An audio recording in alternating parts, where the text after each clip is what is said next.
Let's make sure I recorded this. All right. Take it from the top. Oh, yeah. Let's just start this shit over. Did I ever tell you I was published in Rolling Stone magazine? Was it a dirty dick pic? Cheers. You're drunk. Cheers. Your beer's gone, so I would say cheers. But Oh, yes. Here it is. Yeah. Here. Clicky. Cheers, man. There you go. Hey.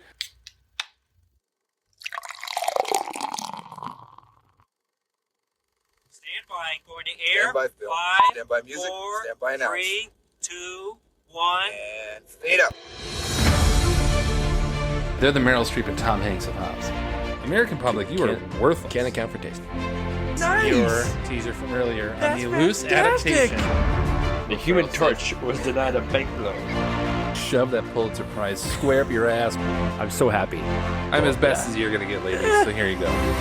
We have... Shut up! Then it's not a 4!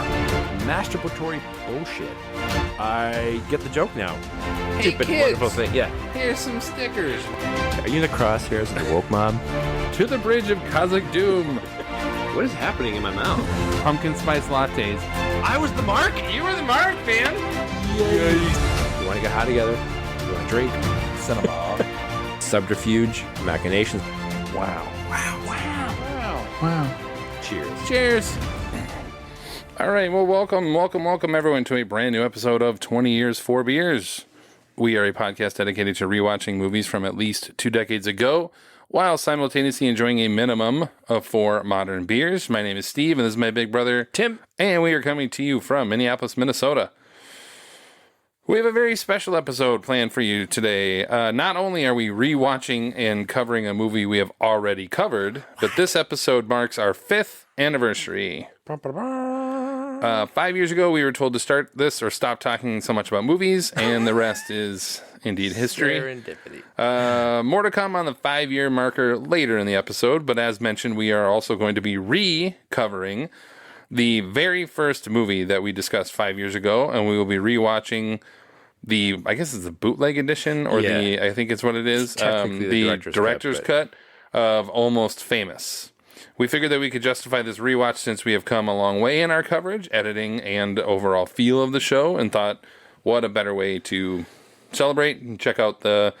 I don't know, have you seen this version? I know I've seen it once. A long time ago. When I bought the special edition DVD that I then eventually sold. Yes. But yeah, I did have it. So, there we go. We're not going to do any recent rewatches. No, we can talk about stuff on the next future episodes. As mentioned, Almost Famous is the semi-autobiographical story of writer-director Cameron Crowe, and it follows young William Miller. Right? Yeah, that's something that sounded wrong. Yeah. William Miller, a 15-year-old high school senior who dreams of becoming a rock writer, while his overbearing mother dreams of him to become a lawyer, as is, I guess, tradition for overbearing parents. William is given the opportunity of his young life, covering an up-and-coming rock band, Stillwater, for Rolling Stone magazine. It quickly becomes very clear that William is out of his depths, and to make matters worse, he also finds a new crush in the form of the ultimate Band-Aid, Penny Lane. William goes on tour with the band, and the further across the country they go, the further behind and the further deeper into shit he gets, basically. Almost Famous is a true coming-of-age story, and as we have discussed previously, an all-time classic film for both of us. The film is written and directed by Cameron Crowe and stars Patrick Fugit. Somebody said Fudget on a thing. I was like, that better not be right. It's Patrick Fugit. That's lazy. Billy Crudup, Frances McDormand, Kate Hudson, Jason Lee, Noah Taylor, and Philip Seymour Hoffman, along with small appearances by Zooey Deschanel, Faruka Bulk. Faruza Bulk is Faruka Salt is there we go. Wonka, right? Because I totally just like Faruka and I didn't keep going. Yeah, I planned. And Jay Baruchel, Jimmy Fallon, Rainn Wilson, Polly Perrette, Eric Stonestreet, and Mark Maron. Nice. That's right, Mark. If you guys were the inventors of Facebook, you'd have invented Facebook. This is a social network You don't have to be an intellectual property expert to understand the difference between right and wrong. where we take a look back at the critical and fan reception from 2 decades ago. Mark! As usual, Tim takes point on this, so take it away, Tim. You better lawyer up, asshole, because I'm not coming back for 30%. I'm coming back for everything. billion. The IMDb rating, it's tough. I mean, so at least a bit of a preface. It's hard. Like, It's hard. With there isn't one specific to the bootleg cut. we talked about this with like Kingdom of Heaven, right? Yeah, Like, it it's was like you go with what you got. Yeah. The IMDb rating is 7.9 out of 10. I did listen back to our first episode. Oh, So I have it makes one of us. Yeah. reviewers. Anne Hornaday of Baltimore Sun said Almost Famous has the sentiment and sweetness of a good coming-of-age movie, but lacks the drive and pulse that makes for a great rock and roll movie.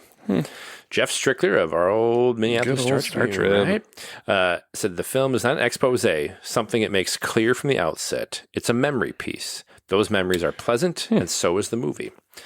Andrew O'Hagan of the Daily Telegraph said Miller, Cameron Crowe's younger alter ego, moves towards his little bits of wisdom with such likability that you can't help believing that his lessons are your lessons too. For me, that is the hallmark of intelligent comedy.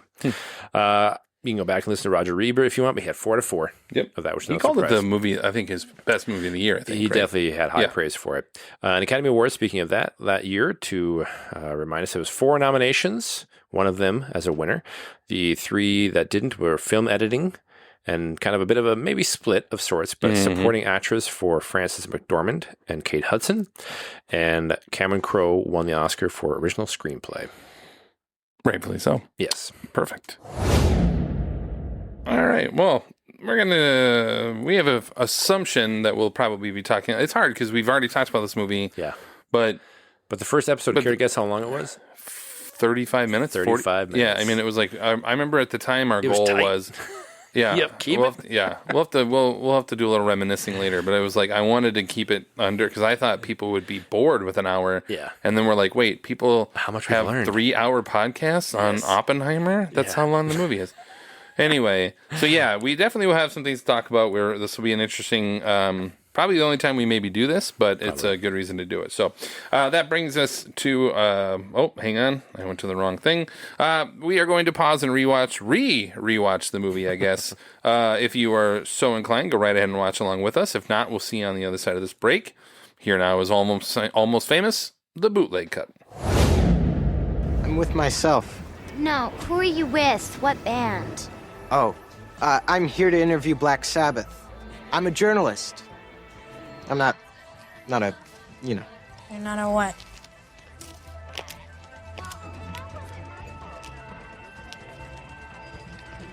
You're not a what? not a groupie. Groupie? We are not groupies. This is Penny Lane, man. Show some respect. Groupies sleep with rock stars because they want to be near someone famous. We're here because of the music. We are Band-Aids. She used to run a school for Band-Aids. We don't have intercourse with these guys. We support the music. We inspire the music. We're here because of the music. Mark Bolan broke her heart, man. It's famous. It's a long story. I'm retired now. Visiting friends. You know, she was the one who changed everything. She was the one who said, no more sex. No more exploiting our bodies and our hearts. Right. Just blowjobs, and that's it. Yeah, okay. Because I can see by your face you want to get into it. How can you tell? I'm just one of the out of focus guys. Here. Take it. Let's take a good look at it, all right? See, you love this t-shirt. It lets you say everything you want to say. Well, it speaks pretty loudly to me. It's a t-shirt. Do you give a shit about a t-shirt? I'm just hungry, man. Let's just go out and find some barbecue or something. Look, I'm always gonna tell you the truth. Are you doing coke again? Oh yeah, all the time. This is big stuff, man. From the very beginning, we said I'm the front man and you're the guitarist with Mystique. That's the dynamic we agreed on. Page, Plant, Mick, Keith, Blackmore, Gillen. But somehow it's all turning around. We have got to control what's happening. There's a responsibility here. Excuse me, but didn't we all get into this to avoid responsibility? I can't say any more with the writer here. No. You can trust him. Say what you want. He won't write it. Look, I work as hard or harder than anybody on that stage. You know what I do? I connect. I get people off. I look for the one guy who isn't getting off, and I make him get off. Actually, that you can print. We begin our discussion with our reaction segment that we call Spotlight. This is Boston, and the church does not want them to be found. So, they are not there. This is where we highlight and discuss our top takeaways of any kind from rewatching our subject film. We've got two stories here. We've got a story about degenerate clergy, and we've got a story about a bunch of lawyers turning child abuse into a cottage industry. If there were 90 of these bastards, people would know. Maybe they do. This is Spotlight. They knew, and they let it happen. All right. Well, welcome back to 20 Years, 4 Beers, where we have just finished our rewatch of Almost Famous. Yeah, I think I maybe deleted that. No, whatever. Here we go. So welcome back. We have a fun fifth beer for the fifth anniversary. Not on purpose for that, but here we are. We'll get into that in a little bit. So we will cover our beers in an upcoming segment, but first we talk about our spotlight and reactions. I joked about it just a minute ago. At some point I need to learn, man, when I spit hot fire, I need to have like a mic on me. Yeah. Like, I mean, come on. Yeah. But no, I did say, like, you said it was 35 minutes was the first time we had this. It is definitely going to go longer than 35 minutes this time. Our first segments were like high fidelity. That's our segment. Like top 5. Oh, yeah. It was like truncated down to the top 5. So it was like just top 5 things. And then it was... I think X-Men were like overcorrected where we went way too blah, blah, blah. Let's tighten it up. And now we're like, whatever. What the F ever. Yes. And it was like... what else do we have? We had Hot Shots, which I don't really have one now. I maybe have a League of Their Own. Right. You know, we'll have to maybe do that. So we've come a long way in 5 years. So Tim, in our first ever re-watch, what are your first thoughts of Almost Famous, the bootleg cut or untitled, whatever it is? It's like, do we talk about the initial segments of like things we like about the movie? Yeah, let's hold on. I will say let's hold off on anything like, and then we talk about like the differences between them. Do we wish maybe they had cut or kept or like that kind of thing? So I took a what's this? Roman numeral X is 10.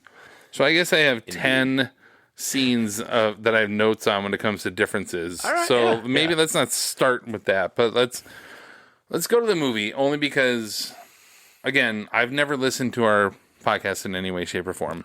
So like, and you did more recently to check back. But like, what do you think about just rewatching the movie? This version can be, I mean, it's a bit of both. But. It is funny, like watching when we watched it 5 years ago, which was 20 years after, but now 5 years after that one. I'm like, okay, maybe what hits me different or anything. I guess I didn't quite appreciate the absurdity of, if you really think about the mom, his entire life lies to William about his age. Yeah. Like, that's like, I guess I never appreciated before or now how messed up that is. I really want to know if that's true in real life. I know like, Crow skipped 3 grades. Sure. I get that. That's real. But was he lied about based upon like the fact of you have skipped because your mom did this and you are not like I love the beginning of the film of the mom and the son relationship. It's really great, but it's like, oh no, she is messed up as a mom. Yeah, like why would you how would you even build that like structure growing up? Like your 5th birthday. No, it's your 6th. Oh, no, you're 7th. Like, what are you doing? I mean, she's a college professor, so I guess it tracks. But still, it's just, I guess I never What was your end game here? Yeah, like, what do you think is going to happen as your mom? And I just, like, it just stood out to me differently than it did in the past of like, wait, how would it, I mean, my son's 10, daughter 13. I think I'm like, how would I have ever even thought about lying? And the sister's in on it. Yeah. That's a weird thing where it's like, she's like, you should tell him. And I'm like, wait, I guess I never thought about years ago. How would I have even manipulated my kids to be like. I mean, it's easy now. I mean, it's easy. I assume it's easy in the 70s. I mean, I just feel like there's a whole. We're talking about two different worlds, right? Like this is this is now. What's interesting about movies like this is movies that were made in the 90s and early 2000s that took place in the 70s. Yeah. Right. So that's a modern. At that time, that's a modern view of that time, and now we look at it 25 years later. 50 years. That's like a modern view of what. So, like, 20 years ago, 25 years ago, it was. This is where I think people. I actually think to a detriment. People get too hung up on filtering things through a modern lens on old things now. Sure. And that was not a thing 25 years ago. So, because we joked about these are like 15, 16, 17-year-old kids, boys and girls, just being basically abducted to go. Like sex trafficking. Yes. Like, I assume Penny Lane is older and she was just trying to, like, be whatever, but I don't know. I don't know. Based on the backstory of being pulled up on stage, I mean, that would be like, in order to have that much effect on the world, she would have been in that world for a couple of years. That means she would have been pulled up at 14. Yeah. That's where you kind of go like, oh boy. Yeah. But I do think in the 90s and early 2000s, there was this sort of nostalgic look back. We talked about Dazed and Confused. Yeah. I mean, if you really want to go into what's happening here, don't unpack this. No. You know, this kid literally, I mean, your daughter's 13, my son's 16. I can't trust my kid to go one town over. Yes. Like, I just can't do it. No. Let alone across the country. Yes. So for weeks on end. But there are kids that I know that would be like, oh yeah, that tracks. So that makes sense. He's obviously graduated early and he's got this whole thing and this life plan. So, but it is interesting to look at this movie through like this weird lens of now 25 years ago, but then also at that time that would have been 20-ish years ago before then when it was, took place because it was in 73. Yeah. So we're talking like about 27 years 27, earlier. yeah. So we're looking at 50 years on. So it is weird to look at it that way. I think it's good to not look at a movie in a critical lens that way, right? Like, because what movie would know what would happen? Like 25 years from now, they're going to look back at this and look like there's a bit of a rapey culture. What happened? Yeah. So no, I think I agree with you though. Like the mom is kind of like. It's different. It's just for different. some reason. It's just like, different. How would you pull that off? Okay, that's fine. So I guess I don't really have like an initial thought, but the more I watch this movie, I watched this a few weeks ago, the original version, not necessarily to compare. I mean, I usually watch this once a year anyway, but I watched it just kind of seeing, so to help me know what the deleted scenes or whatever were. Yeah. But the vibe of this movie, I don't think I realized it 5 years ago when we covered it. Man, the vibe just feels it's so right. It's so effortless. It's just like, it's whatever.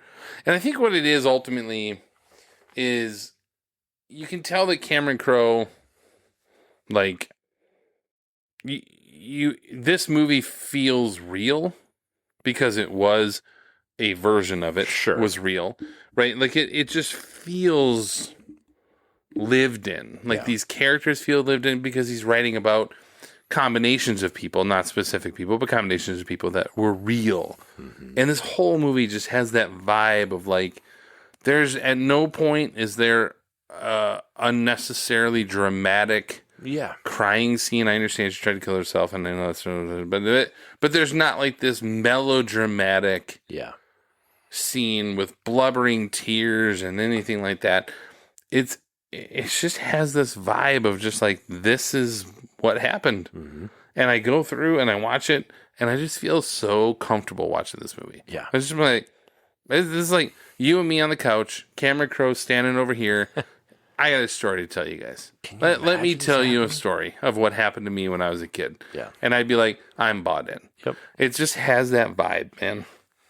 Well, coming of age often has, I think, like you said, like the weighty elements, or like the things that are either dramatic or stand out. Like I think of like Stand By Me. Kids are watching Stranger Things. Yeah. This week. Like, same thing. And it's like, oh, this is pulling from this, and that's a story which is amazing unto itself. But it has these, again, big elements and like story details. Yeah. I agree. The vibe of this movie, it just feels like just everything about it. Fantastic. It comes from, and I think the editing is really a key there. Yeah. But the soundtrack, of course. Sure. But yeah, I just feel like, I'm just comfortable here. And like you can clearly tell, Crow has, what do you even say, like rose-colored nostalgia to whatever nuggets of truth are being extrapolated out for this movie. But it doesn't feel like it's, I don't know, like false. Right. Like it rings true. Yeah. Where he certainly took license in some ways, but it doesn't matter to me.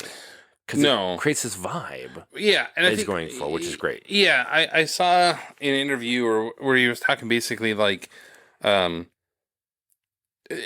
is a well-known fact that the 60s, 70s were excess, right? It was this like this culture of excess, both in drugs and sex and all this other stuff. And his goal here was not to talk about any of that. It was to talk about my experience, because if you bring an innocent sort of person in this, like, or an oblivious person to this world into it, what happens to the world that is of excess? Like, these are all people of excess, but now they brought in this sort of innocent sort of child here.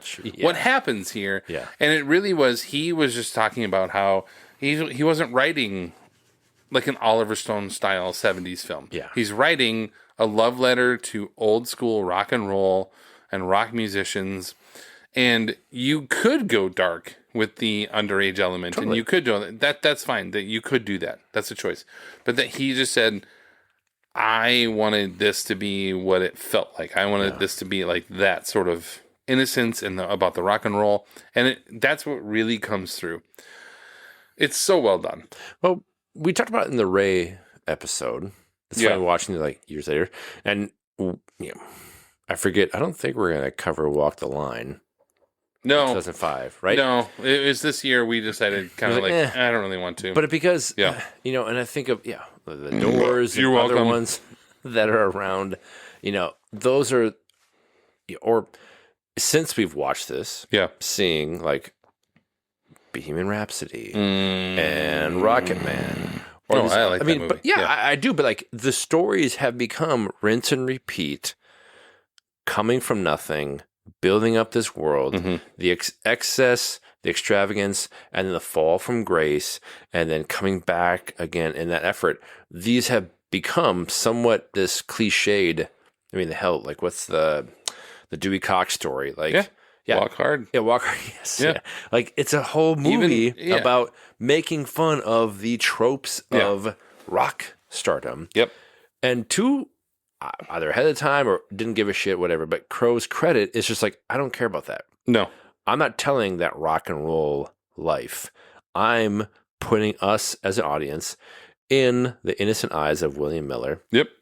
And just see what happens. Yeah. And experience this fan of this world who happens to have been, raised by his mom, like with ability to write and describe these things. What does that look like? Knowing that it's and I think there is an underbelly. There's sort of seedy underbelly behind there. It's not really. It's addressed a little bit. Yeah, that's but it's not sad, quite there. If you think about it, it could have been a little darker for sure. But I think that wasn't his goal. But even then, like you said, like it has this appreciation of like again modern audiences. Like you don't know what it was like. It's easy to judge in hindsight, but at the time, much of this was somewhat acceptable. I'm not excusing it or saying it's okay, right? But I think he just like Judgment Free presents it, and that's what I always appreciate about this. Yeah. It's not like here's this crazy amazing story I had, or like wagging finger of like how terrible these people are. Even though I have some critiques on Russell, but it is, I think, a refreshing take on the like rock and roll type of story. So I again, What do you got on Russell? If you want to move on to that, then I actually give a lot of credit, and I don't know that I think Billy Crudup is a great actor. Oh, I disagree, but all right. I think he can do well in the things that he's like cast for. Like, I don't know. I could see him doing a lot of like drama, like emotionally wrought drama. Sure, he's really good at portraying like standoffish, somewhat stilted people, but you can tell like there's a vulnerability to him. That's how I look at Billy Crudup. Like he's good in that, in my view. Those kind of roles. You saw Morning Show, right? Yes. He's outstanding in that. He's really good. He's outstanding. Yeah. As that sort of like exec, but also maybe is a good guy kind of a thing. And but he's always got that.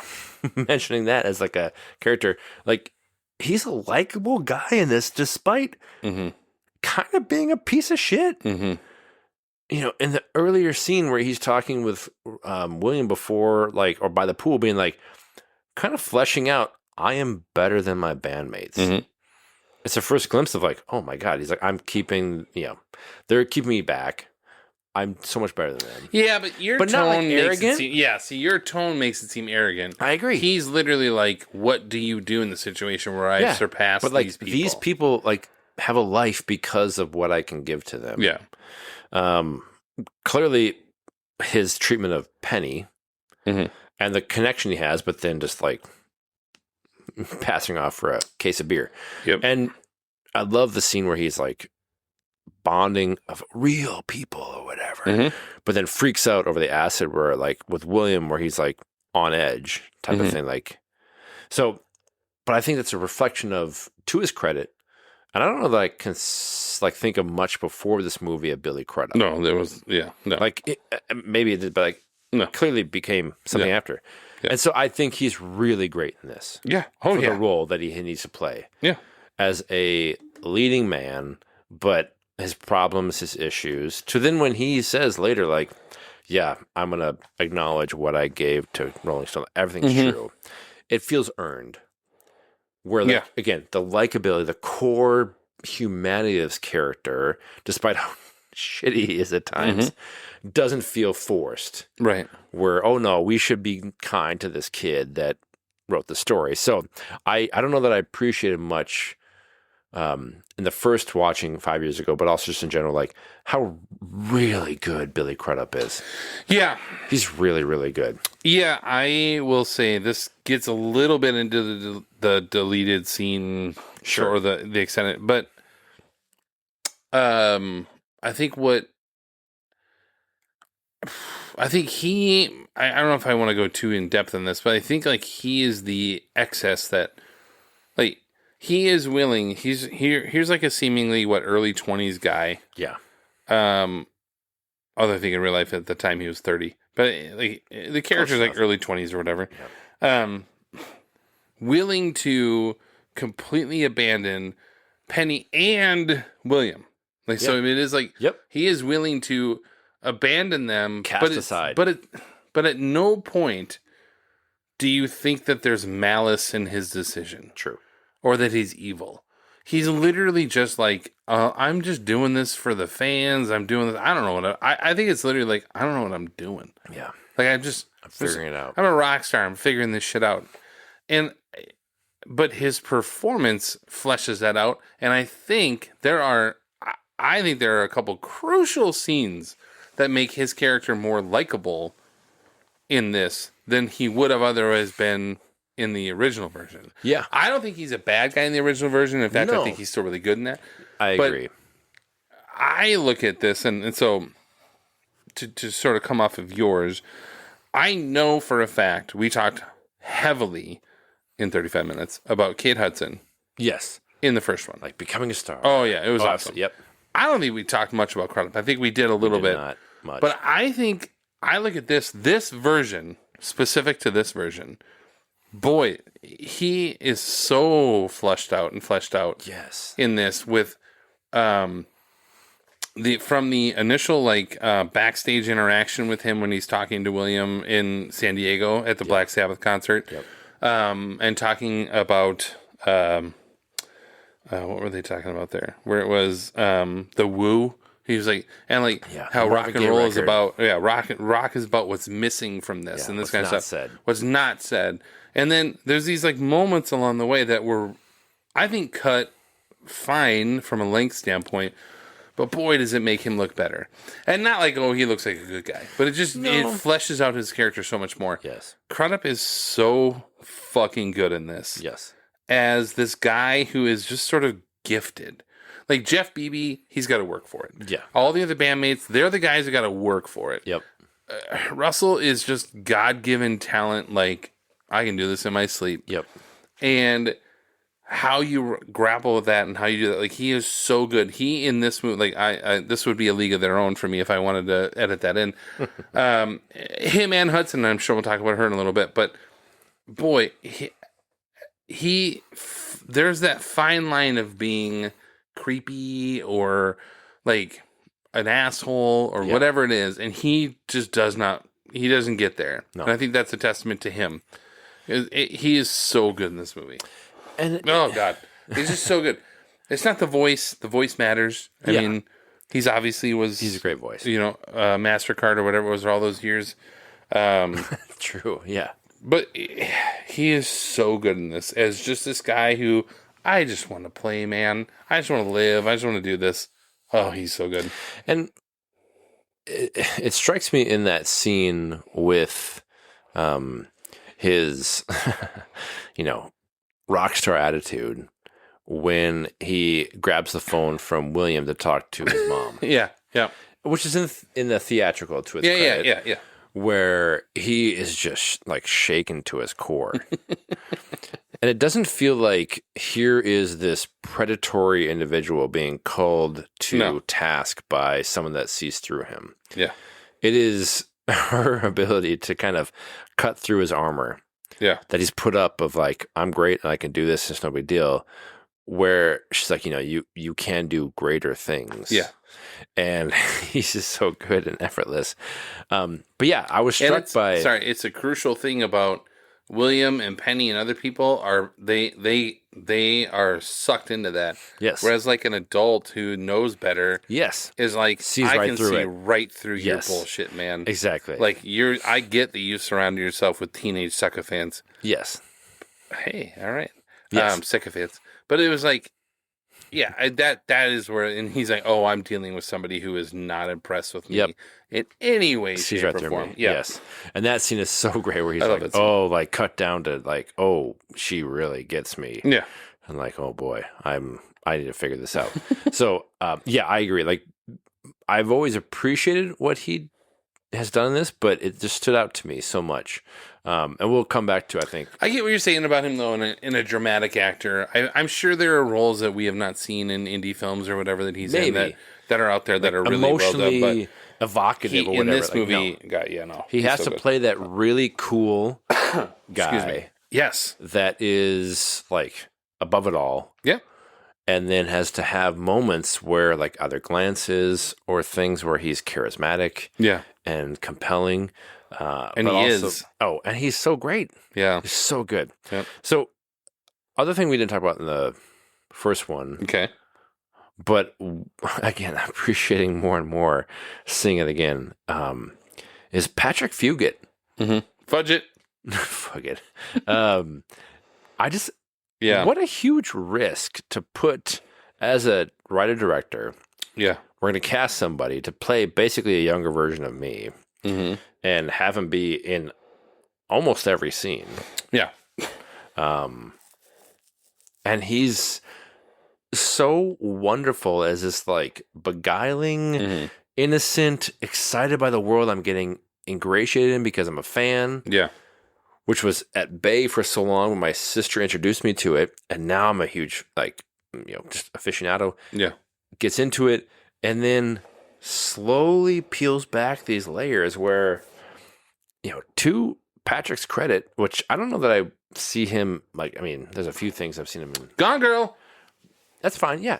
He's fine in the things, but... Yeah, and We Bought a Zoo. That's right. But for the first, you are at maybe late teens. Yeah. Mid-teens doing this movie. He's so good. Yeah. I think back in the day, I thought maybe he wasn't a great actor, but it's more the character. Yeah. He's got that awkwardness down, and I do think he's probably naturally awkward like that. Probably. But that's a good casting then. Yes. Then there you go. Yes. This movie definitely could have been embarrassing with a lesser performance from their lead. Yes. As not only you cast this younger version of you, right? Yes. And this is the dude you came home with? You felt this was the embodiment of what you could bring? Right. Yeah. And I mentioned it while we were watching it, whereas Joseph Gordon-Levitt was considered for the role. Maybe, but he's just got he may be almost too confident. Yeah. Even at that time, he's cool. Certainly, he's got that little bit of nerd cool. Yes. And he just has that, to me, I look at him I knew a buttload of those kids in theater. He looked like he was a theater kid. Yeah.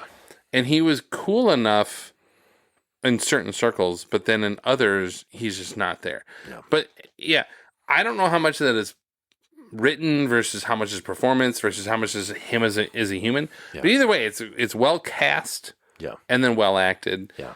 The movie could be so bad without a solid enough performance. Yeah, to watch. You just need. He's like Trent Dilfer for those sports fans. Or you just need a guy in that role who's you need to be just a game managing quarterback. Yep. And that's what Fugit is here. He's better than that even a little bit, but he's just he's not bad. Yeah. You can still make a great movie. You just need a game manager because you're going to put Kate Hudson, you're going to put Billy Crudup, you're going to put Francis McDormand, you're going to surround this guy with all the talent out there, people who know what the fuck they're doing. Yeah. Just be decent enough. Yeah. And he is. He's great. I mean, he is legitimately good, but it could have been I without even thinking off the top of my head or researching ahead of time. There's so many kid actors where you're you're fine, but boy, I mean, the first two Harry Potters or whatever it is, or episode 1. Oh Christ! And I feel bad. You feel it's not his fault. Exactly. But you think about oh boy, this is embarrassingly bad. Yeah. As this and. Fugit is so great, and his expressive ability. Yeah, he's just seeing the world around him, and as an observer, but then he's got to chronicle this for the eventual story, and then he's just so wonderful. Arguably, I assume he's about the same age as Anna Paquin, and Anna Paquin has an Oscar from 6 years prior to this for the piano, and you're just she is garbage in this straight movie. Terrible. She's garbage. I don't think she has great lines or anything like that, but she is just not good in this movie. She have an Oscar-winning actress about his age, and he is oh, I can act. You are awful. Yes, she's natural. She is awful in this movie. She's over the top. Just there's very little about this movie that I think is awful, and I think she is she brings nothing to the table here. No, she's a giant nothing burger. Yes, and you're Act 1, meh, with this weird accent she's got. It's bitch, you're from Queens. I don't know where she's from, but she's from America, so that much I know. So yeah, go ahead. Do you want to talk about the stuff they cut or didn't? I want to talk about. I want to talk about. Obviously, we'll talk about. I will touch again on Tiny Dancer scene. Yep. I want to talk about the soundtrack. Yep. I obviously want to talk about the differences. Where do you want to go? I just want to mention Frances McDormand. Okay. Which I didn't in the first. And I don't know what it was about this time. Seeing I did not, maybe it's again, movie before having kids. Mm-hmm. And even 5 years ago, we're figuring out how we're kind of. Yeah, your kids are 8 and 5. Yeah. It's a different story. It's very different. Yeah. You're witnessing your kids in this sort of era that William's in. That coming of age time. Frances McDormand is so good. She's good. That I was God, I can see why you were like nominated because she's. Yeah, I can see why she's nominated. I just wish she hadn't have been. Because Kate Hudson's that much better. To where I'm like mad that I wish they had. Frances already has her Oscar, first of 3. Yes. Like, you've got it. Yes. Like, don't nominate her and Kate Hudson wins. Like, that's where I'm like, it bugs me. Yeah, because Kate Hudson's way better. That year. Supporting actress in 2000. Is it Pollock? I think that would have been not Catherine Keener. It would have been Hargiday. No, not Hargiday. No. Mariska Hargitay. Yeah, SVU. Sorry. Yeah, that's you know what I'm saying. That's Like an Emmy award. Yeah. Damn it. She's from Mystic River. Yeah. We'll get there. Whatever. Marcia Gay Harden. There we go. I was just gonna let you get there. Yeah. I'm like, okay. Samsonite way off. But Marcia Gay Harden and Mariska Hargitay, I can see kind of. There you go. It's close enough. I think right? that is right, though. I think that's. I think she went for that. What I actually appreciate is like Crow's absolute appreciation and respect for his mom. Yeah. Like you think about she was on set all the time too. But Apparently. she let him go at 15 years. I know. When you really think back at it, this is a woman who was like, I told you could go tour Europe, you could do whatever. So now I'm a guy and follow let you do your it. dreams. Yeah. Live your life. I'm so excited for you to have these opportunities. Oh, you're going to leave at 15 and go tour with a band to write for a major magazine. Yeah. Meanwhile, I need to be a lawyer. Yes. Yeah. That's what you're really going to do type of thing. And so, but actually, what I really do you want to go back to McDormand? Sorry, we got off track. No, okay. All right. I'm still talking about all right. I didn't quite appreciate when she's talking to him, grappling with the fact of her oldest daughter. Yeah. Oldest child, boy, girl, has left in the effort of defiance. Yeah. Type of thing. And now she's grappling with her son, youngest child, similarly experiencing. Yeah. He's also left. Yes. Yeah. Different circumstances. But when she asked him, was I not fun? Yeah. I mean, soy cutlets, you probably could have. Yeah. Yeah. Exactly. But I guess I never appreciate the vulnerability from a parenting standpoint. Yeah. Of like, my children are desperately trying to leave because of all these things that I felt was the best for them or whatever it is. Yeah. And I know I've seen obviously clearly plenty of times, but like that hit me different now. Sure. With the whole thing of like, was I not fun? Mm-hmm. And her feeling like, I want to protect this beauty and wonder of my kids before they but to her credit, she's so good in this. Yeah, she's good. So good. She is good. I will say, I'm not saying she shouldn't have been nominated. Sure. There's nothing about her performance to me though that stands out from an all-time perspective, or like that's where I kind of go like, okay, she's good. She's good. Yeah, she's really good. But what I was struck by, watch this transition. So what I was struck by is when you look at the extra scenes, which are 40 minutes. I mean, like, this is one of the best director's cuts out there. I mean, we talked about Kingdom of Heaven, which is still outstanding. Yes. But this is a really good one. There's certainly scenes that definitely could have been cut. That's fine. I can see why they trimmed it. Yeah, that's fine.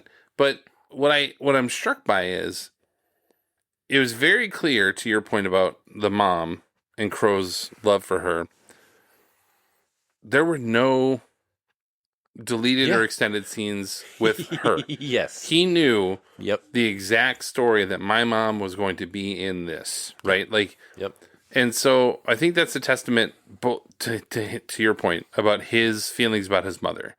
And so there were no extra scenes. Everything to do with the mom is the same in both versions. It doesn't matter what you want to do.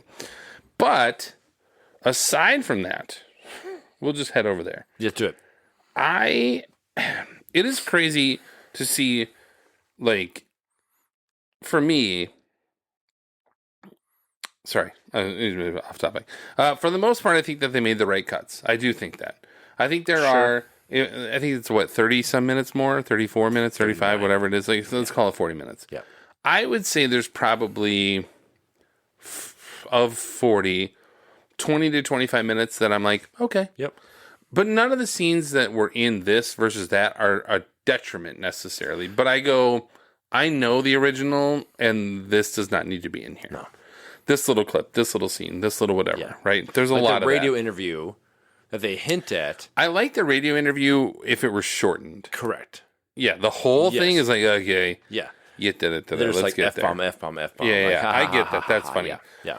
But that's where I think, though, but that does not mean that there are not scenes that absolutely, I think they failed. Like there are scenes that flesh out deeper parts of the characters that we already love.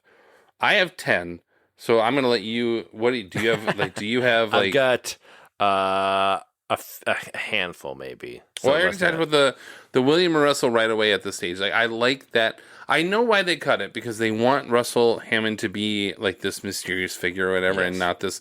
But I love that scene because it shows Russell as being a human being. It's just like, I'm along for this fucking ride. I like this kid. He's a cool dude. Yeah. I'm not trying to use him, right? I'm not trying to do that. And like, he just wants to show this kid this like thing. And I like it because then that would draw, to me, don't get me wrong, love is love and pussy is pussy. But like, is that really enough to drag him across the country? Yeah.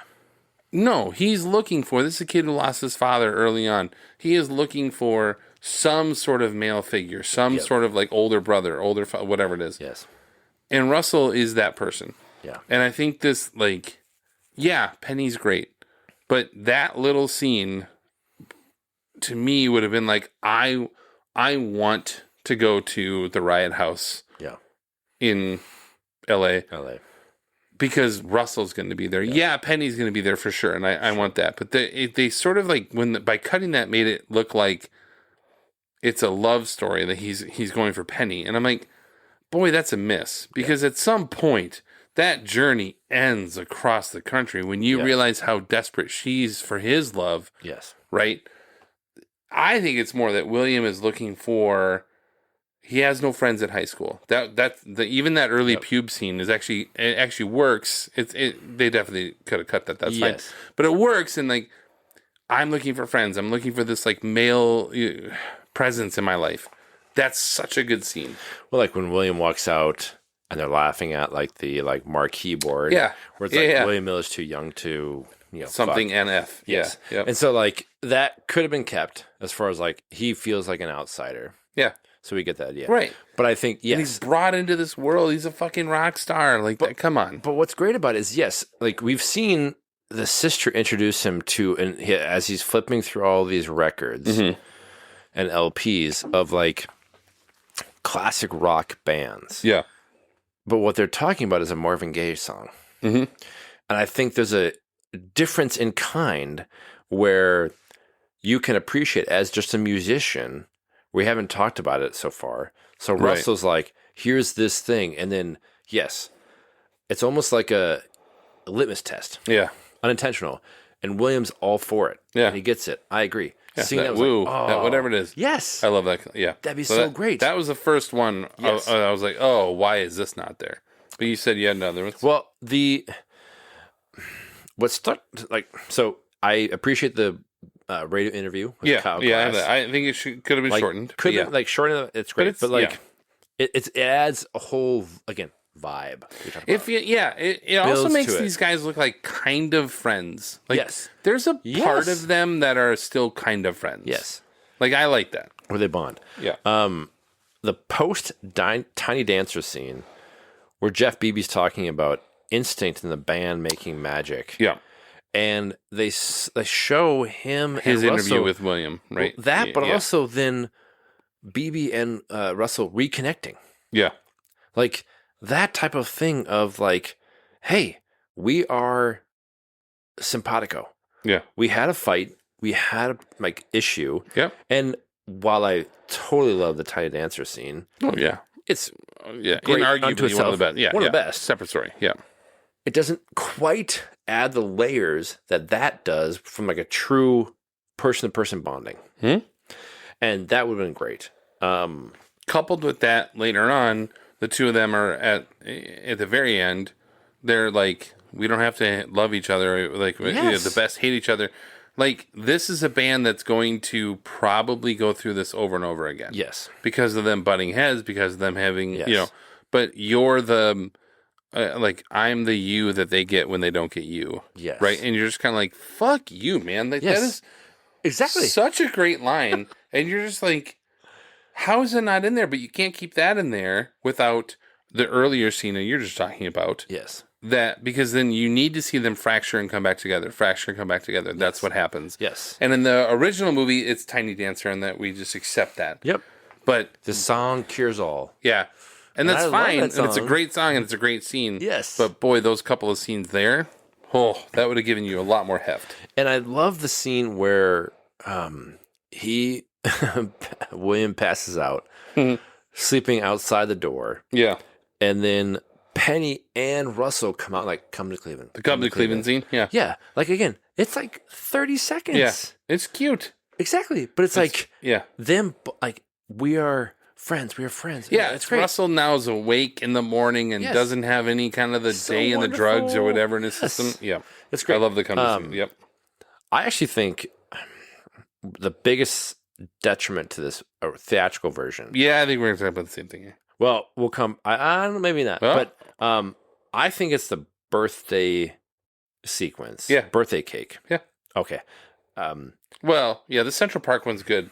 Central Park is good. Like, a little snippet of From like, a Penny Lane standpoint, it gives us backstory. a little bit of backstory. Yes. I love that scene. But Oh, it's yeah, great. the birthday party the scene. birthday cake cuts. Like, why would you cut that? Yeah. It even if you're like, again, we're talking about 40 minutes basically of You can extra shorten stuff. it. Sure. Yeah. Give me 10, 15 we're talking about. That gets you to 215, Yeah, 220 Yeah, theatrical. right there. Yeah. That's a great, like, you could sell that Yeah. in the theaters.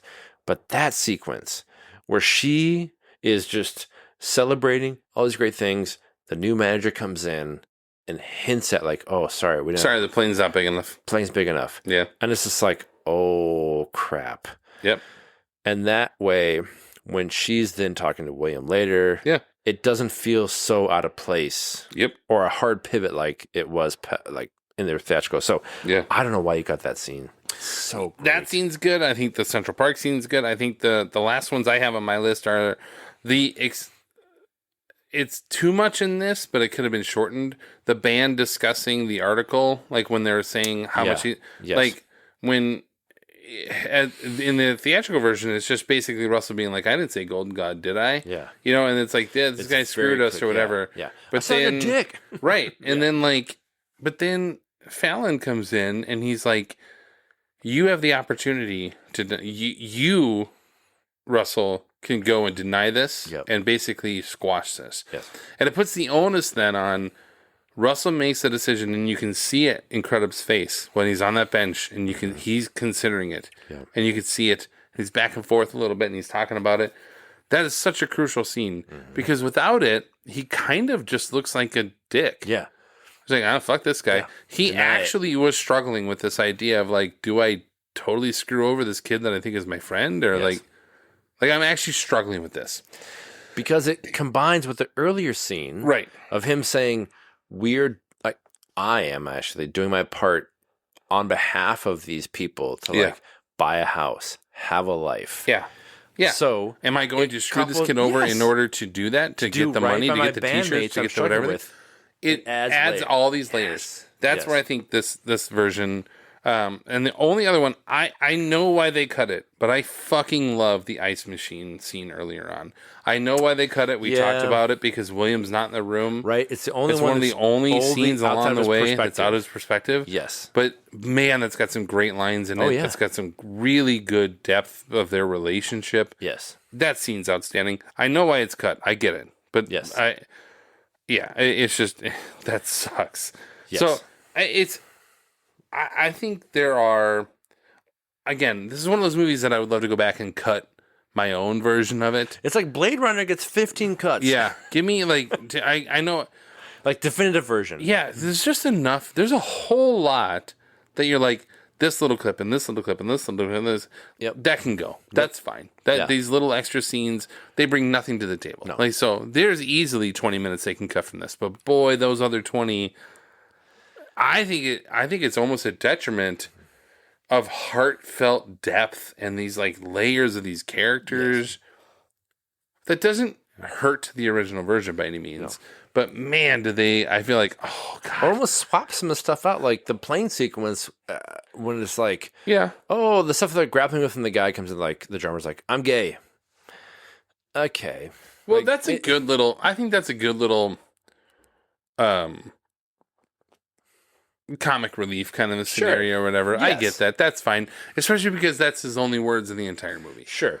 Like as I look back and every time I watch it, I start looking at, there's not a scene where he is ever talking like in the background. Yeah. He is never talking to like somebody in the background. He never speaks until that. So I'm kind of like, okay, that's kind of cool. You can like swap out some stuff, but I will say I love the irony of watching this version of it. Yeah. Which is centered around a band struggling with its authenticity, fighting against editorial constraints. Oh, political. And Crow cut out so many of the scenes that could have made this film just perfect. Mm-hmm. So it's like, he had the crux of the movie of what we're talking about, where a band doesn't want this to be, or is pressured by editorial constraints. Here's a theatrical, and the theatrical is great. Oh. We talk like one of my favorite movies of all time. It's so damn good. Yeah. It's just now watching this again, it's like, what could have been? Yeah, and I know. So I do know because he had some struggles with DreamWorks in terms of making this. I think it was DreamWorks. Yeah, it was.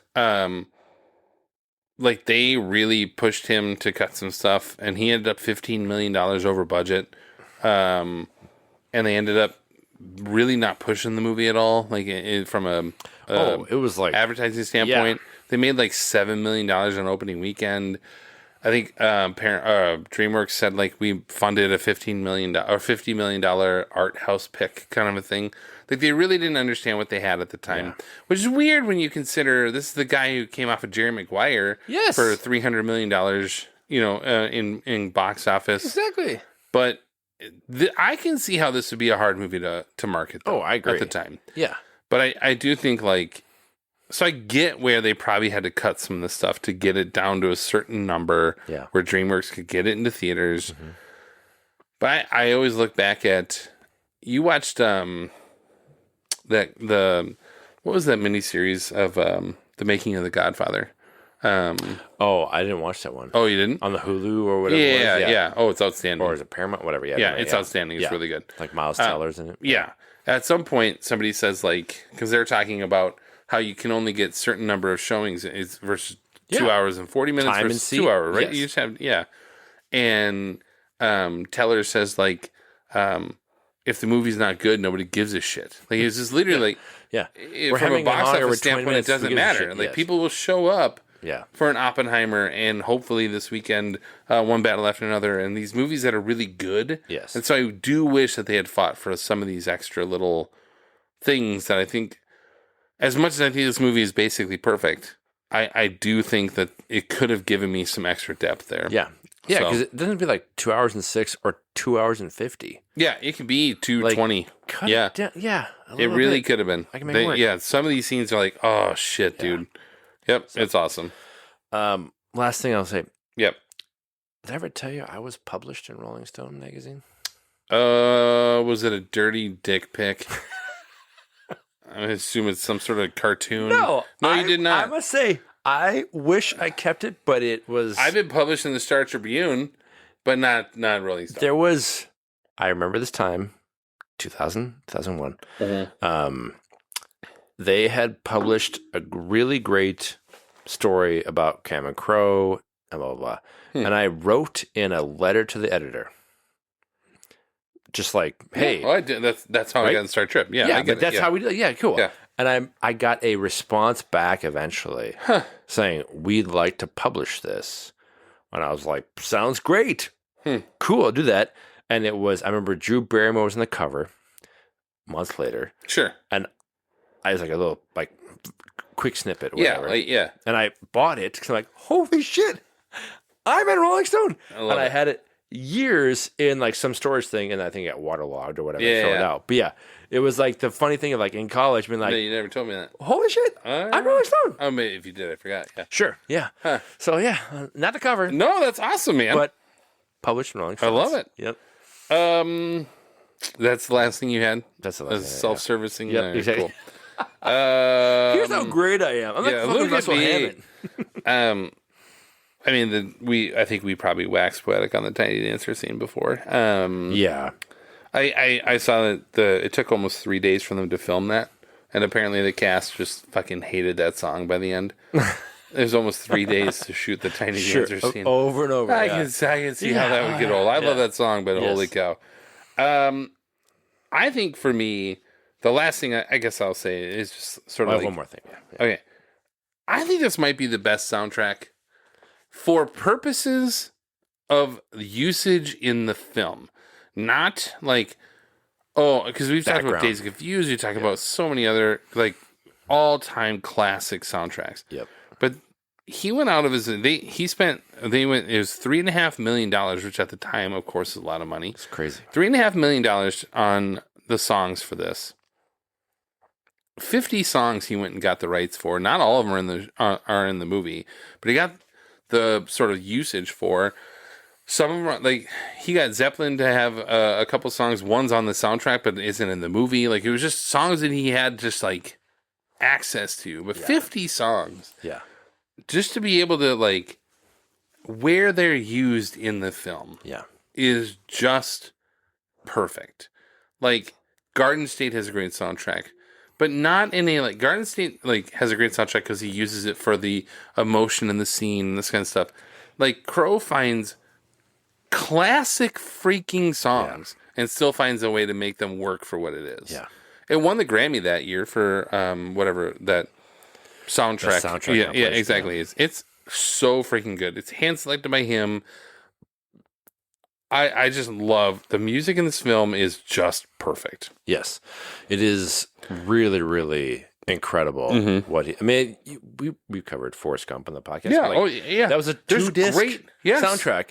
This is just one because of what they like decided to put on there. But yeah, I actually forgot how great the line is with Lester Bangs, who's again Philip Seymour Hoffman. Yeah, haven't even talked about him. Just effortless. Yeah, R.I.P. So fantastic.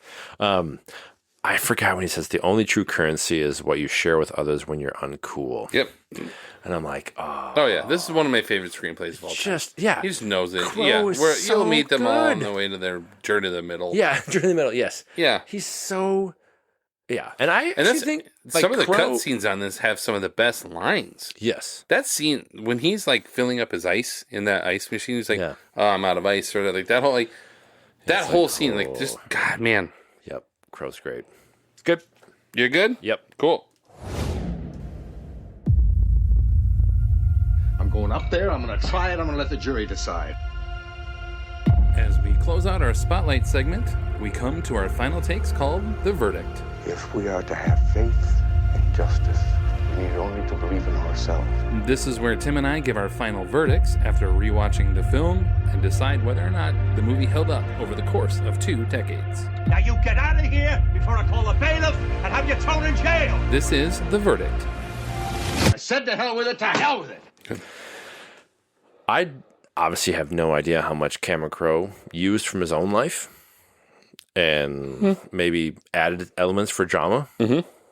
But Almost Famous is just simply a flat-out amazing coming-of-age story. Following a nobody teenager figuring out his place in the world against a backdrop of sex, drug, and rock and roll.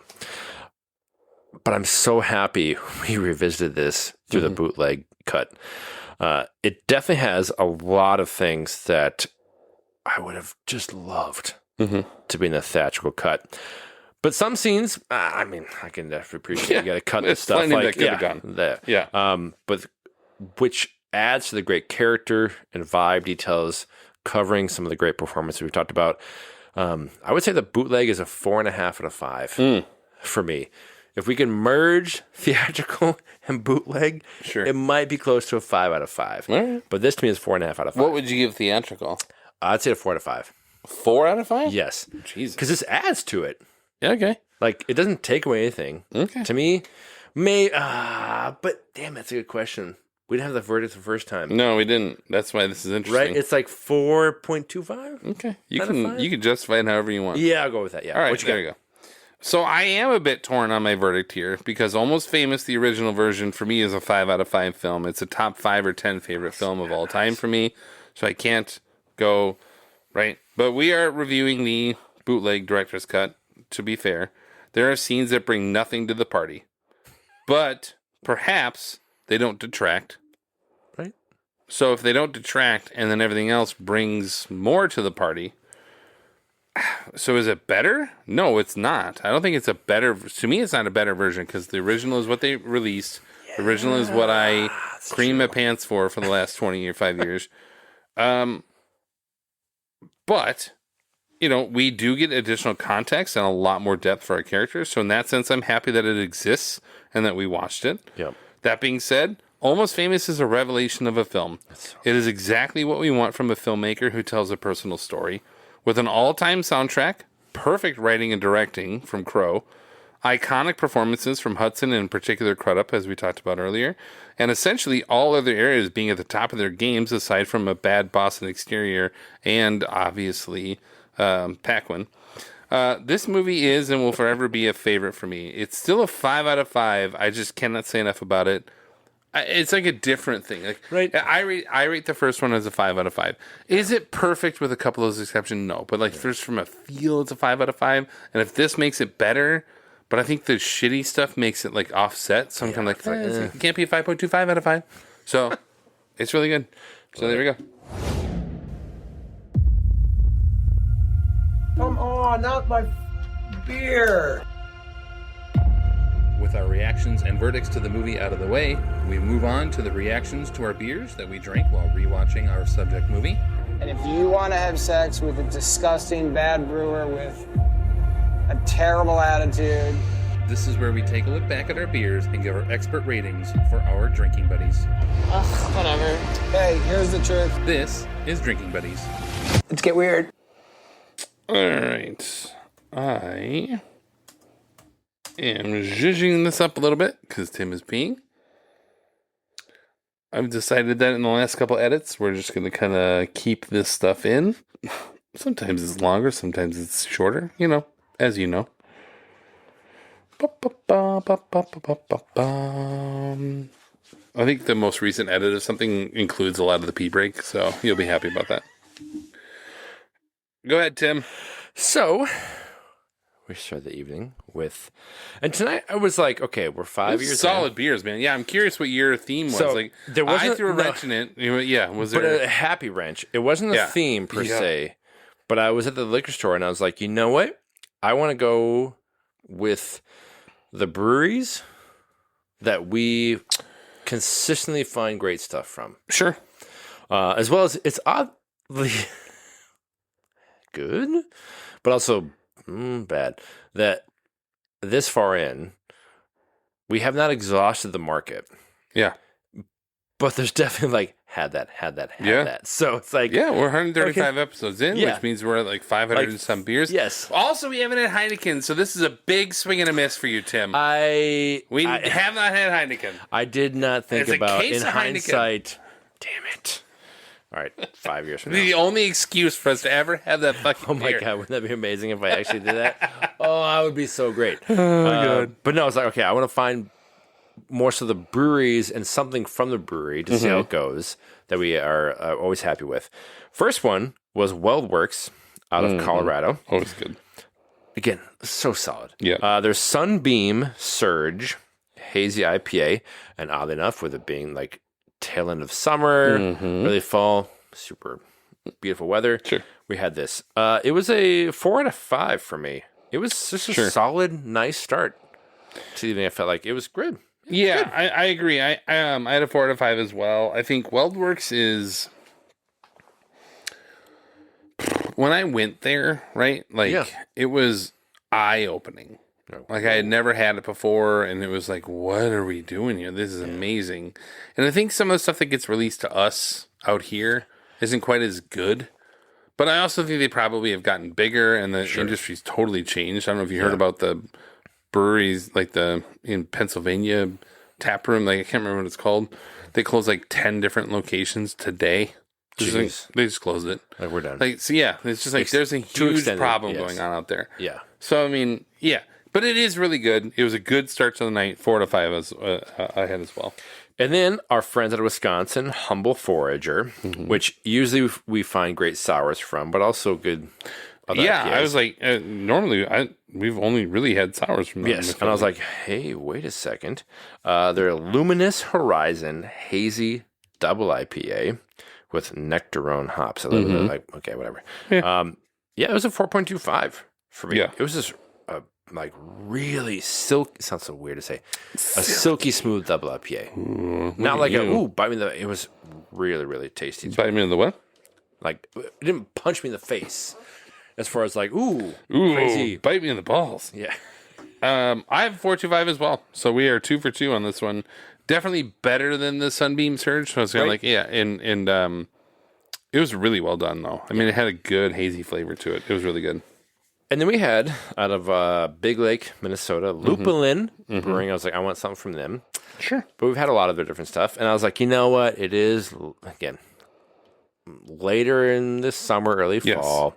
What is this time of year? Oktoberfest. Again, 5 years in, we missed the first year with Oktoberfest. Yeah. Every time this year, like, I think we have 1 or 2. It's fine. Yeah, usually it's on our happy hour. Yeah, we've had 3 or 4. Yeah. It was a 3.75 for me. It was a nice, like, solid style. Yeah. It's hard to mess up, but also stand out. I think we said before. Yeah. I liked it. Yeah, I have a 3.5 out of 5. It's fine. Yeah.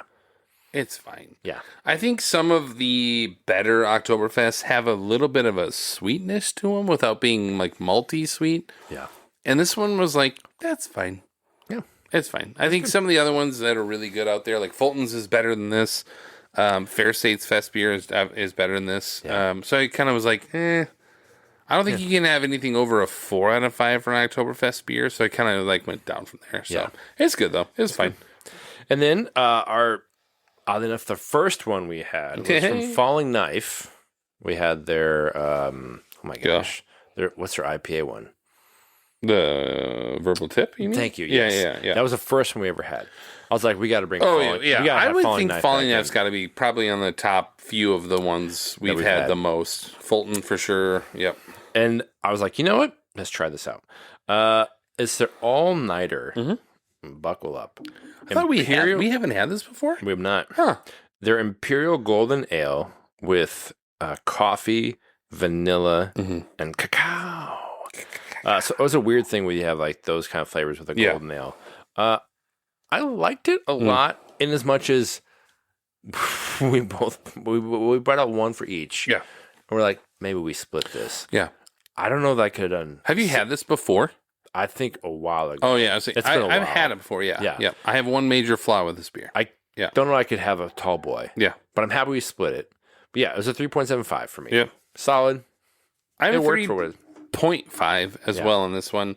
My biggest problem with this is it always tastes like the coffee grounds are used. Sure.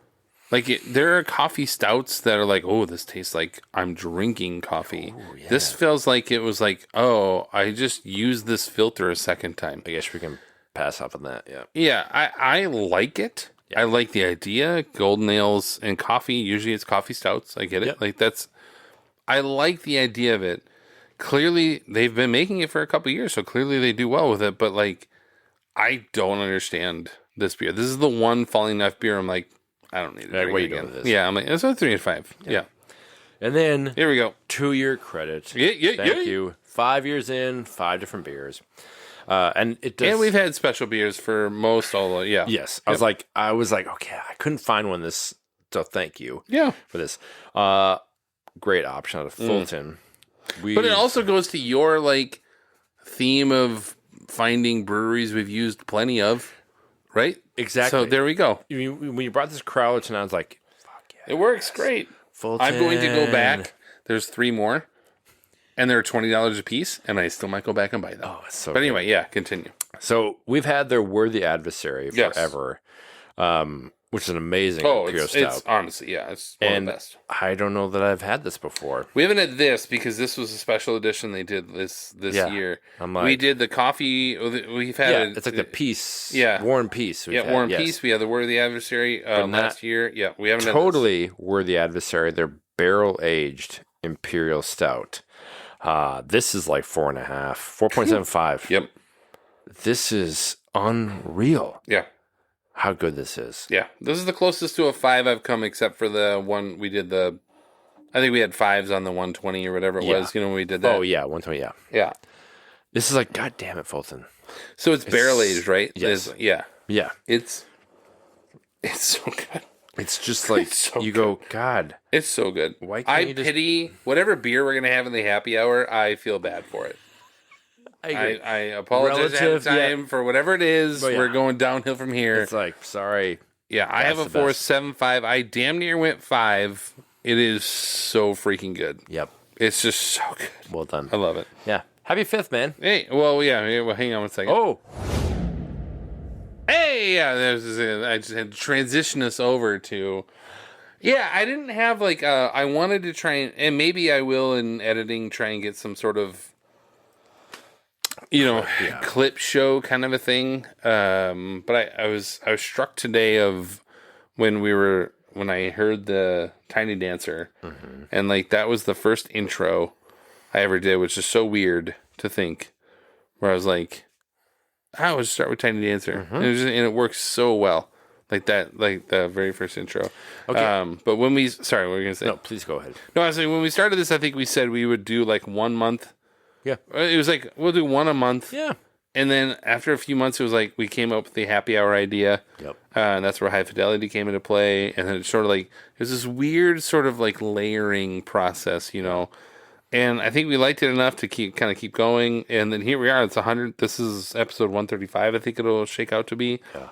It's unreal. And we've made so much fucking money on this podcast. It's I don't know. It's I mean, insane. we are rolling in it.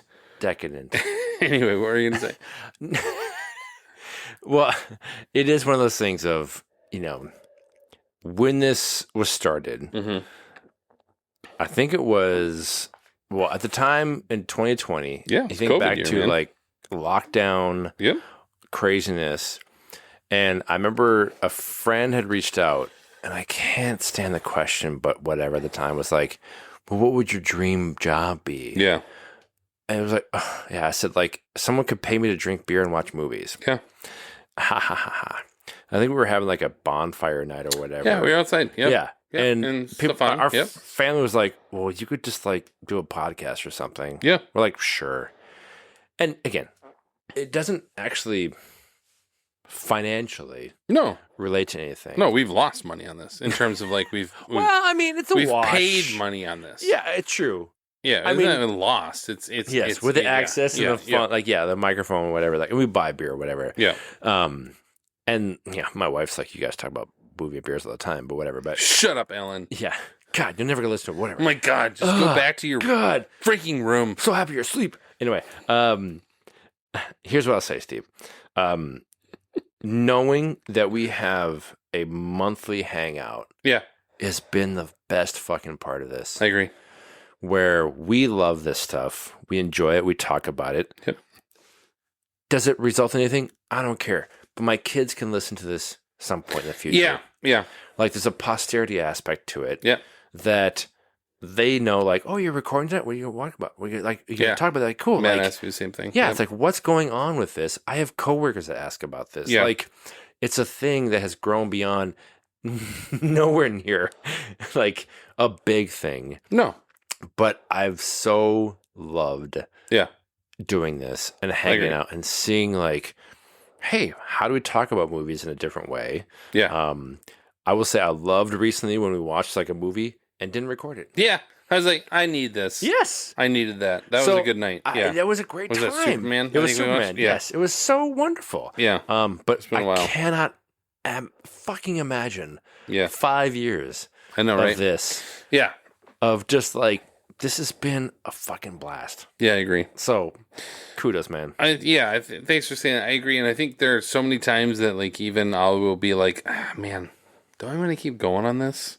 Oh yeah. It's like, I don't know. Do I want to keep going? Is it worth it? Yeah. But then we get recording and we get going and we're doing this. It's like because it's a guaranteed sort of monthly-ish within reason. Yes. hangout. Yes. As long as it's not the summer. Summer's a beast. Summer's man. a beast on the Tim side of this scenario. The schedules are tight. But yeah, I do think like there is that, and I think that's been the biggest benefit here. It's not financial, it's not any of that kind of stuff. It's just been more on that side, and I do think like people are so shocked at work. I don't talk about that. Yeah, I don't advertise it. I don't advertise this, and I talk about it with people at work. They're like, "What? You have a podcast?" I'm like, "Yeah, I mean, you can go check us out." Like, you have 100 episodes. I'm like, yeah, I mean, if you want to. Yeah, just check it out. Yeah. Like Matt Zimmerman reached out to me recently and said, "Hey, what's the name of your podcast again?" And I feel bad. I don't know. I was like, I haven't really told you about this. Yeah. But it's just fine. Yeah. I love it. It's been great. I think, and I don't see why we would need to stop. You know what I mean? It's kind of one of those, like, I don't think either one of us would have thought 135 episodes. Because at the time, especially when we were thinking one a month. Yes. Like one movie a month Yeah. equals 135 would be 10 years worth of this. And we're 5 years in now. So I'm very glad we did the happy hour stuff. I think that's been totally. good. I'm happy we like evolve and change. Be like, let's like keep it interesting. I mean, I don't know if you like to toot your horn about being in Rolling Stone. That was my idea. So I mean, like, here we go. Credit, yes. The whole thing of like we could do like 2 recordings and like wait, what? Yeah, we could be till 1 a.m. and Steve can drive home semi drunk. Great idea. I'll crash on your couch. Sold. Love it. But anyway, cheers. You're drunk. Cheers. Your beer's gone, so I would say cheers. But Oh, yes. Here it is. Yeah. Clicky. Cheers, man. There you go. Hey. We got swag. It's Oh yeah, we do. Well, Not sold fuck the for anyone world. else. We got our swag. Yeah, screw you guys. It's so great. All right. The exciting quiz program 21. Our final segment of the episode is Quiz Show. I have stood on the shoulders of life, and I've never gotten down into the dirt to build. Where in our research for our subject film, we find some interesting trivia nuggets that we hope will stump the other and possibly intrigue you. This is not McCarthyism. You're not here to expose for the sake of exposure. This is Quiz Show. Well, evidently, certain of the contestants were given the answers in advance. Cheating on a quiz show. It's like plagiarizing a comic script. So Tim and I were talking while this was muted, so I apparently pissed on his Cheerios. What was the one I ruined? The dollar amount? It costs typically around $1.5 million for most films. Wow, I'm amazed you went and found that. Needing to secure music rights. Gotcha. This film featured 50 songs. Yeah. Care to guess what the music budget was from? $3.5 million. Exactly. Look at that. Okay. Look at you. Ding. Yes. Okay, so did we have a again, Tim listens to us, I don't. Do we have who was supposed to play Russell Hammond the first time around? No. Was that on the original? No. Do you have this on yours? I don't. Fucking love it. Okay. So Russell Hammond is played with perfection, I think, by Billy Crudup. Yep. But he was not originally cast in the role. The original actor and Crow mutually decided that it was not a good fit during pre-production rehearsals, and they went with Crudup. Or I assume there's some sort of, another audition process. What Oscar-winning actor was originally cast as Russell Hammond? It's hard to... I mean, that's like a... But you got to think about that age group. At that time, this is 25 years ago, they would have been somewhere in the like 20 to 30 range. Had he won the Oscar before? And no, he's won it since. I can't give you another hint because it'll be too easy. Like the rock star vibe. Mm-hmm. I don't know, fucking Brad Pitt. That is correct. When in doubt, go with Brad Pitt. He was there. They were doing rehearsals and everything. Like Tyler Durden, he's coming up. Of this time. It makes sense. Good pull. Good pull. Like, I don't know. It's like that, like kind of like... He was there. They decided in rehearsals that it just wasn't going to work the way it felt. Like it just wasn't going to work. He didn't have it. Oh, it would not have worked. Because he's got the cocky swagger for sure, but maybe not like the vulnerability. I don't know. But I don't think it would have been bad. It just wouldn't have been the same. Well, but it's interesting that they mutually came to a conclusion of like, this just isn't really working. And what's even weirder is I don't think Crows, they did not work together. No. So it's not like they were like, They haven't. we will find a vehicle for us to do later. Down the road. Yeah. But yeah. But I think, again, not to talk more about it, but yeah. What works is, for the vast majority, I mean, outside of Frances McDormand. Yeah. She's clearly won an Oscar by this point. Yeah. She's a big enough actress. Like, no one stands out in this No, movie. would It's you like say most everyone else is almost famous in this movie? Boom. Indeed. Like, no one is a big draw. It would have been maybe like a great like calling card for the studio. Yeah. But it wouldn't have worked for the story to have No. like, you know, I think of like a weird thing like Social Network. It works that Justin Timberlake plays the Napster guy. Yeah. Because he can embody that outside the movie. It would have been a distraction for this with Brad Pitt I agree. in the role. Yep. It's like all these unknowns be like, it just feels I organic. think he would have been good in it, but it just doesn't feel talent, like yeah, sure. Yeah. It just didn't I don't think it would have felt the same. Yeah, he was up for an Oscar, but yeah, okay. Yep. Nice. So I have two more. You have two. Well, one's not great. But whatever. Okay. So in his final interview with William, Russell replies to the question, "What do you love about music?" by saying, "To begin with, me with everything." To which William laughs. Did you happen to catch what that "to begin with" is in reference to from the opening sequence? What? What? In the opening sequence, like as in like the title sequence? Yeah, like with all the different like rock star. I don't know, something with the stuff. Hobbit. I don't know. No, it's the name of Stillwater's first 8-track LP. Oh, good for you. To begin with. Look at you. I was like, wait. Huh? As we're saying, like, I wait gotta a tell you, second. man, I wish I had not gotten rid of that DVD set because it had the CD of all these songs. These songs are great. Oh, it's so good. And I know, like, Nancy Wilson wrote 4 of them, and I think Frampton wrote 2. Yeah. I guess the Pearl Jam guitarist did all the guitar for all of it. Really? Whatever. I can't remember his name. If I were to say it, you know, he did all the guitar on all 6 songs, and then Frampton was in there for what's it called? No, he was like for like advisory kind of a stuff, you know. So I mean, it's just like that album is really good, and that's where I do think like from an Oscar standpoint, we didn't even talk about this earlier. Fever Dog's good. There's a couple other songs in there, and like if you would have played the whole freaking song, and like you could have easily gotten like how this doesn't get nominated for some best song album. Yes, like it got 4 nominations, but there's good songs. But that's because in the original, Fever Dog is the only one that you hear a little bit amount of, and it has to be featured in like a certain X amount of time in the movie. Some big sequence, right? It's like 100. It's like 90 to 120 seconds or something.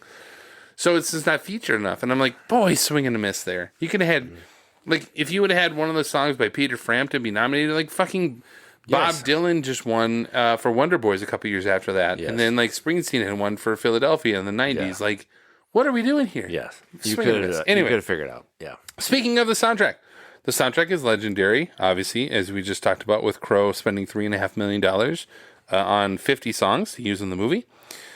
Crow had to fly to England to screen the film for Led Zeppelin. Do you know this? No. Okay. He had to fly to England to screen the film for Led Zeppelin before they gave him permission to use 5 of their songs. Oh, God. 4 in the movie and 1 on the soundtrack. In fact, this was the first movie that Zeppelin allowed to use their songs in 17 years at that point. In what 1982 raunchy comedy did Zeppelin allow their songs to be featured in? Oh my God. I'm so happy. I have no idea. 82. Yes. Raunchy comedy. Yes. I can't give too much more away in this because it's like, what would have been a Zeppelin song? Yeah, one Zeppelin song was in this movie. That is one you would know. Yeah. It's one. I'll give you a wrong buzzer. Yeah, I'm totally wrong. And then I'll give you a hint in that it's featured in Stranger Things. It's one of the best like early 80s raunchy comedies. Also written by Cameron Crowe. Oh, Fast Times at Fast Times at Ridgemont High. Damn it! Was oddly enough the last movie to have a Zeppelin song in it. That's so good. Was Fast Times. And then he went and got 5 of them. It is Zeppelin. referenced in that. Nice. Yep. That's really good. Damn Damn it. I love Zeppelin. God. Yeah, they're rock great. and roll is the greatest rock and roll song of all time. Like Zeppelin's awesome. I think Zeppelin's underappreciated now. For absolutely, sure. they're Yeah, underappreciated. for sure. Yep. God, they're good. So director Cameron Crowe, yes, would eventually work with 2 stars from one of our happy hour films coming up that we're going to discuss.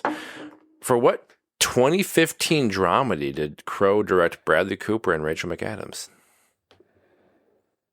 Oh my God! For Wedding Crashers. Is it Aloha? It sure is. Have you seen that movie? No, I haven't either. I refuse to see it. It's like you can't put Emma Stone as a Hawaiian. No.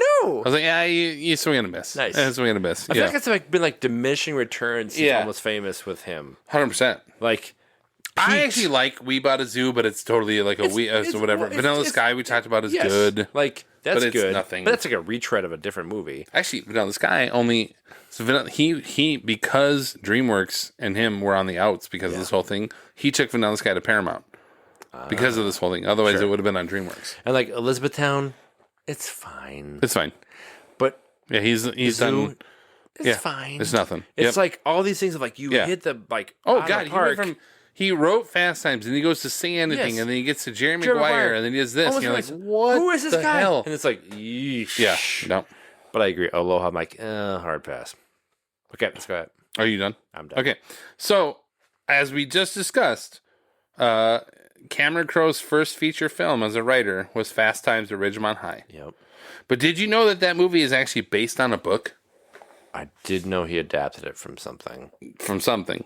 Okay, so titled Fast Times at Ridgemont High, A True Story. What famous author wrote this book at 22 after going undercover as a high school student? Hunter S. Thompson. That's incorrect. One Cameron Crowe. Wait, he wrote it? He wrote the fucking book. That he Fast Times at adapted Ridgemont High, for the A True movie? Story. So here's the thing. So at 22, At he's 22, like, he I goes went on back the to high road school. for- So oh my he's God. he was at Rolling Stone from like 15 to 20, and Rolling Stone moved from LA to New York, and he decided to stay in LA. God. And so he comes up with this idea, 21 Jump Street style, to he is like, and he's this young, he's got this money, he's got this writing experience. He goes back to high school as he's 22, but he goes back to high school and like does this sort of like expose behind the scenes book. So that is Fast Times at Ridgemont High, A True Story. Jeez. That gets optioned for a movie. He becomes a screenwriter, and when they option it, he says, I want to write the movie. Adapt this. My own book, yeah. Right, I want to write. And then rest is history in terms of then it becomes a huge hit. Yeah. And then he goes on to do Say Anything and these other stuff like. But he wrote the damn book. He did it. Like he actually went undercover as a student in high school. No idea. I did not either until researching this movie today. And well, at least Well, in sure. yeah. Thank you TikTok on that one in terms of like I didn't know it was a book that he had written. I knew it was a book, but I didn't realize he wrote I it. had no idea it was him. I was like, yeah, that dude's fascinating to me. Oh man, that's great. Yeah. Anyway, all right. Love it. All right. Well, as I get down to my notes, and I totally am screwing up this. All right. That brings us to the end of the episode. Be sure to find all of our previous episodes on your favorite streaming platforms. Stay tuned for upcoming happy hour on, we're doing 2 films in combined, which always works out well. This would be great. 2 raunchy comedies in The Wedding Crashers and The 40-Year-Old Virgin. And stay tuned for future episodes on I cannot remember what's next. Wait, hold on. We've got it figured out. Yeah, it's on the calendar. This is what I did not type. I typed out this whole thing earlier. Future episodes on the wonderful options. I do think we stick to that year. Coming up with Cinderella Man. Oh yeah, we're gonna watch it Munich. together, right? Yeah, well, yeah. That's Because that's the one I insisted on you watch again. Yes, because I I haven't seen it. fucking love that movie, and you and I want to watch I was it a with resounding meh. you. Yeah, I love it. But I'm excited to You will also, cry. also watch Happy And Hour then with Munich will be Yes. I would rather watch Cinderella Man. Oh yeah, yeah. Okay. Anyway, those ones on radio production meeting. So there we go. Those are our future episodes. Find us on the web via the metaverse of Facebook, Instagram, and Threads, and head to 20years4beers.com for more info. We want to say thank you for taking the time to listen and for clicking that like or subscribe button on your devices. This has been 20 Years, 4 Beers. My name is Steve. I'm Tim. And thanks for listening. Thank you. 5 years, bitches. Woohoo! Your tone makes it seem arrogant. Fudge it. Even that early pube scene. The only excuse for us to ever have that fucking Oh my hair. God, wouldn't that be amazing? Here's how great I am. I'm yeah, like fucking look at Russell me. Hammond. 5 years, bitches. Woohoo!